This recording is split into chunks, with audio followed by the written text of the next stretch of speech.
ગણેશાય નમઃ। મિત્રો, આપ જોઈ રહ્યા છો યુટ્યુબ આપણી ચેનલ આવો સત્સંગમાં આપ સૌનું સ્વાગત છે। મિત્રો, અત્યારે નવરાત્રિ દરમિયાન આપણે સાંભળી રહ્યા છીએ માં નવદુર્ગાની કથા, અને આજે નવરાત્રિનો છેલ્લો દિવસ એટલે કે 9મો દિવસ, જેને મહાનવમી કહેવાય છે। આજે નવમા દુર્ગા માં સિદ્ધિદાત્રીની પૂજા ઉપાસના થાય છે, તેના સ્વરૂપની પૂજા થાય છે, જે સિદ્ધિ આપનાર છે।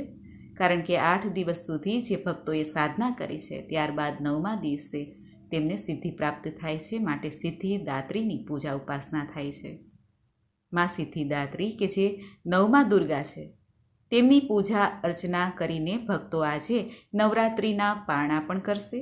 જે નવરાત્રિ આજે પૂર્ણ થાય છે, રાત્રિએ માતાજીની પૂજા ઉપાસના થશે, એટલે બીજા દિવસે દસમની તિથિ આવે ત્યારે નવરાત્રિનું જે આપણે કલશ સ્થાપના કરી છે, અખંડ જ્યોત પ્રગટાવેલી છે, જ્વારા વાવ્યા છે, તેને મંગલ કરવાના રહેશે।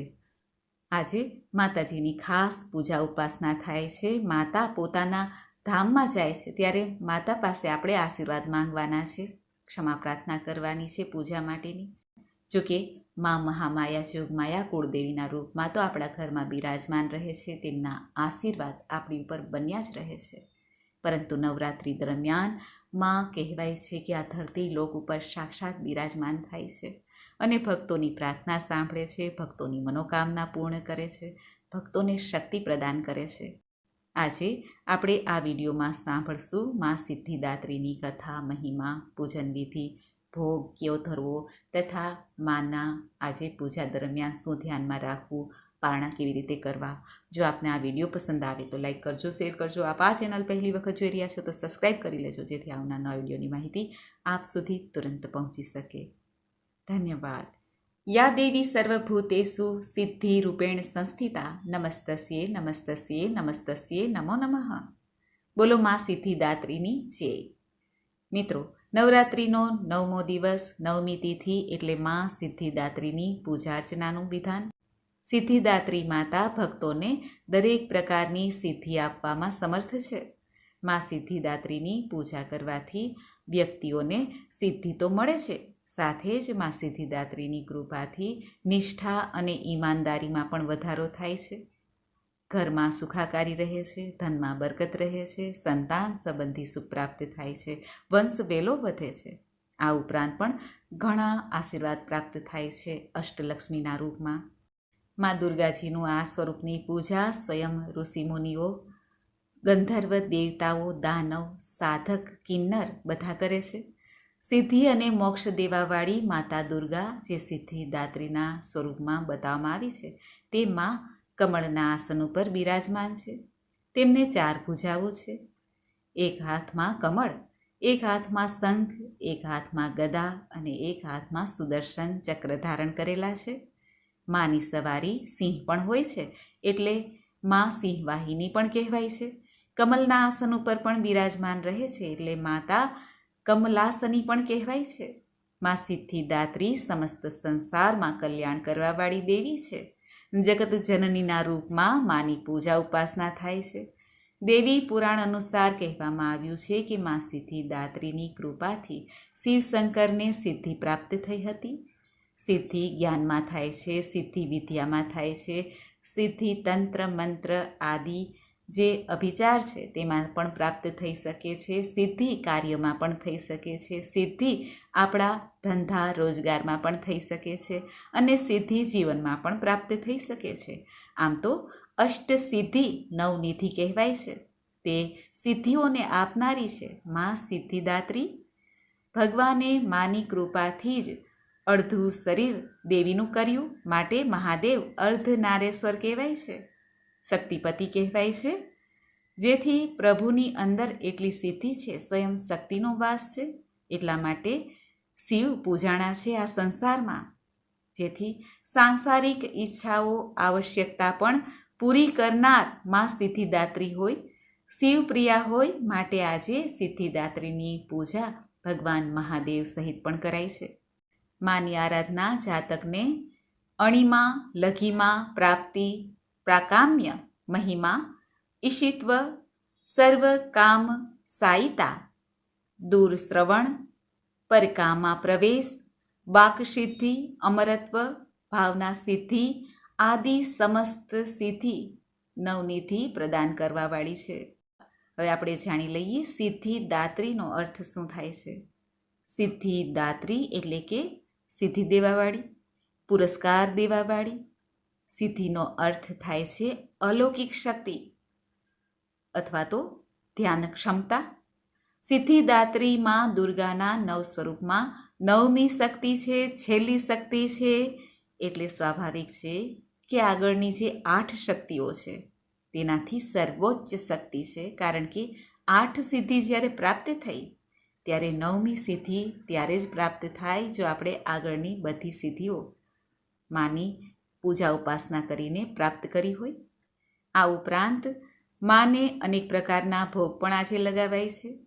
ચણા, પૂરી, મોસમી ફળ, ખીર, હલવો અને નારિયેલ ઘણો પ્રિય છે.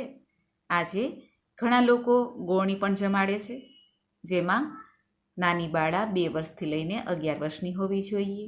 એક ભૈરવ નાનો બાળક હોય અથવા 2 ભૈરવ પણ રાખી શકાય છે, જેવી જેની શ્રદ્ધા વિશ્વાસ એ પ્રમાણે. અને ઘણા મંદિરોમાં આજે યજ્ઞ પણ થાય છે. અષ્ટમી અને નવમી તિથિ એવી છે જે માને અત્યંત પ્રિય છે. નવમી એટલે પૂર્ણ નવમી કહેવાય છે. પૂર્ણતાનો અંક અહીં છે. આ નવરાત્રિ દરમિયાન માને નીલા રંગના કે જાંબુડી રંગના વસ્ત્ર ધારણ કરાવવા જોઈએ, જે માને આજે અત્યંત પ્રિય થાય છે. સિદ્ધિદાત્રી માતાજીને લાલ રંગના પુષ્પ અર્પિત કરવા જોઈએ. ગુલાબનું પુષ્પ છે કે પછી જાસૂદનું પુષ્પ છે, માં પ્રસન્ન થાય છે.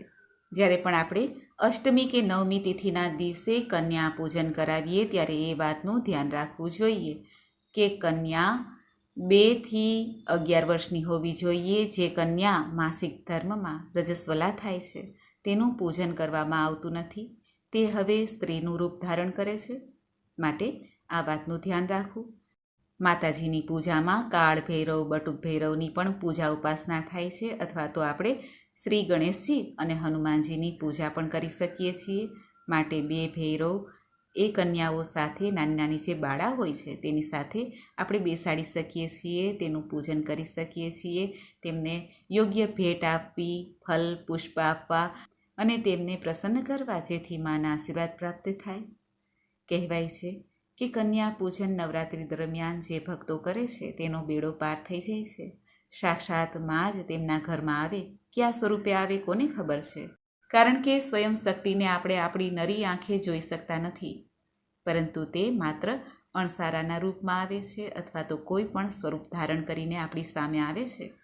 પૌરાણિક કથા અનુસાર ભગવાન શિવે જ્યારે બધા પ્રકારની સિદ્ધિઓને પ્રાપ્ત કરી લીધી, માં સિદ્ધિદાત્રીની ઉપાસના કરી હતી, ત્યારે દેવીએ પ્રસન્ન થઈને શિવજીને વરદાન આપ્યું હતું કે તમને દરેક પ્રકારની સિદ્ધિ પ્રાપ્ત થશે. ત્યારે શિવજી જે અર્ધનારેશ્વર થયા. માટે ભગવાન મહાદેવના આપણે લિંગની પૂજા કરીએ કે પછી શિવજીના કોઈ પણ સ્વરૂપની પૂજા કરીએ, તેમાં માતાની પૂજા આપોઆપ થઈ જાય છે. શિવ પરિવારની પૂજા થઈ જાય છે. શિવ પરિવાર શિવજીથી અલગ નથી. આજે માતાને રાત્રે પૂજા અર્ચના આરતી કરીને ધૂપ દીપ નૈવેદ્ય ધરીને માને હોમ હવન દ્વારા પ્રસન્ન કરાય છે. નવરાત્રિમાં અષ્ટમી નવમીના તિથિના દિવસે જે હોમ હવન થાય છે ત્યારે ચંડી પાઠ કરાય છે. દુર્ગા સપ્તસતીનો પાઠ કરી શકાય છે. માના મંત્ર જાપ કરી શકાય છે. દેવી ભાગવત મહાપુરાણ સાંભળી શકાય છે, વાંચી શકાય છે. માને સ્વાસ્થ્ય, સુખ, સમૃદ્ધિ, શાંતિ, સંપન્નતા અને વંશ વૃદ્ધિ માટે પ્રાર્થના કરાય છે. નવરાત્રિનો 9મો દિવસ, નવમી તિથિ એટલે મા દુર્ગા દેવીના જ્ઞાન અને બુદ્ધિની દેવી સરસ્વતીજીના રૂપમાં પણ પૂજન થાય છે. ના દિવસે ઘણા ભક્તો વાદ્યયંત્ર સંગીતની પૂજા કરે છે અને જે વિદ્યાર્થી અભ્યાસ કરે છે તેઓ પોતાના અભ્યાસમાં જે વસ્તુનો ઉપયોગ થાય છે, ચાહે પુસ્તક છે કે પેન છે, તેની પણ પૂજા કરી શકે છે. ભગવાન શ્રી રામચંદ્રજીએ પણ નવરાત્રિ દરમિયાન મા દુર્ગાજીની આરાધના કરી હતી અને સિદ્ધિ પ્રાપ્ત કરી હતી, જેથી લંકાપતિ રાવણની સામે તેમને વિજય પ્રાપ્ત થયો. એવા મહામાયા જોગમાયાને આપણે કોટી કોટી વંદન કરીએ છીએ. મા ભગવતી સૌનું કલ્યાણ કરે છે.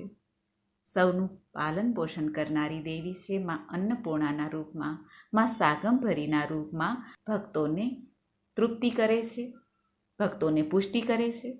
માં મહાશક્તિ દુર્ગા દેવીના રૂપમાં ભક્તોની રક્ષા કરે છે નકારાત્મક પ્રભાવથી અને આસુરી તત્વથી. જ્યારે પણ મનુષ્ય સમસ્યાથી ઘેરાય છે ત્યારે માની આરાધના કરીને તેમાંથી મુક્તિ પ્રાપ્ત કરે છે. એ મહામાયા જોગમાયા દેવી ભુક્તિ અને મુક્તિ આપનારી છે. તે મહામાયા કે જે જ્ઞાનીઓની બુદ્ધિને પણ હરી લેવા માટે સમર્થ છે. જ્યારે માં ઈચ્છે ત્યારે જ્ઞાન આપે, જ્યારે માં ઈચ્છે ત્યારે અજ્ઞાનના અંધકારમાં ડૂબાડી પણ શકે છે. તેવી મહામાયા જોગમાયાને આપણે વંદન કરીએ, પ્રણામ કરીએ અને માને કહીએ કે હે માં, અમારી સેવાનો સ્વીકાર કરજે અને વહેલા ફરી પધારજો. જો કે આપના આશીર્વાદ તો અમારી ઉપર સદૈવ રહેશે.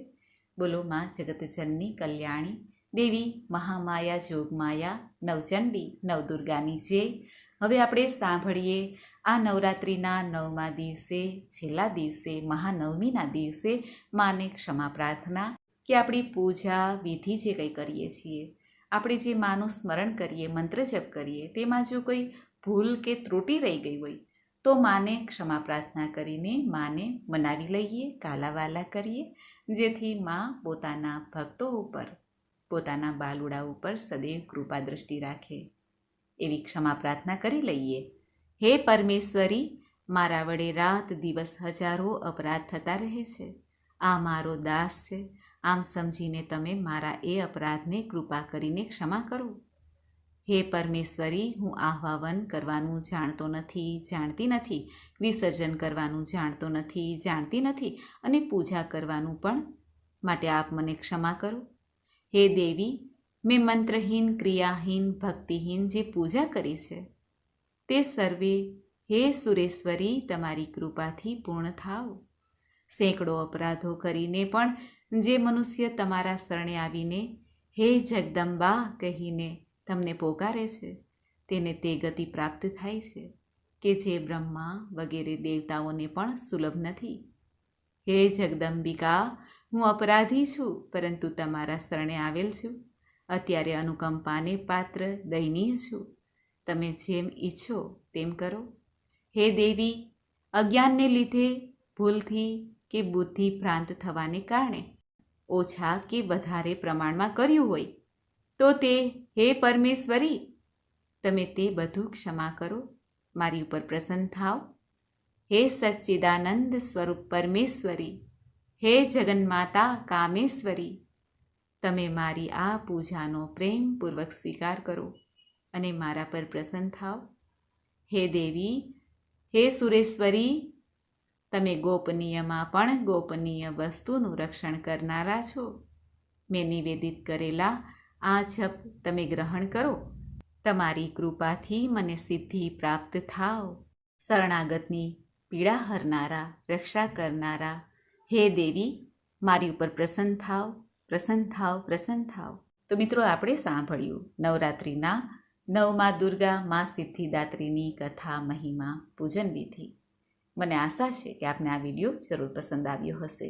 સર્વમંગલ માંગલ્યે શિવે સર્વાર્થ સાધિકે શરણ્યે ત્રંબકે ગૌરી નારાયણી નમસ્તુતે, નારાયણી નમસ્તુતે. બોલો મા સિદ્ધિદાત્રીની જય, મા નવદુર્ગાની જય. મિત્રો, મને સાંભળવા માટે ધન્યવાદ. આપ સૌને મારા જય શ્રી કૃષ્ણ.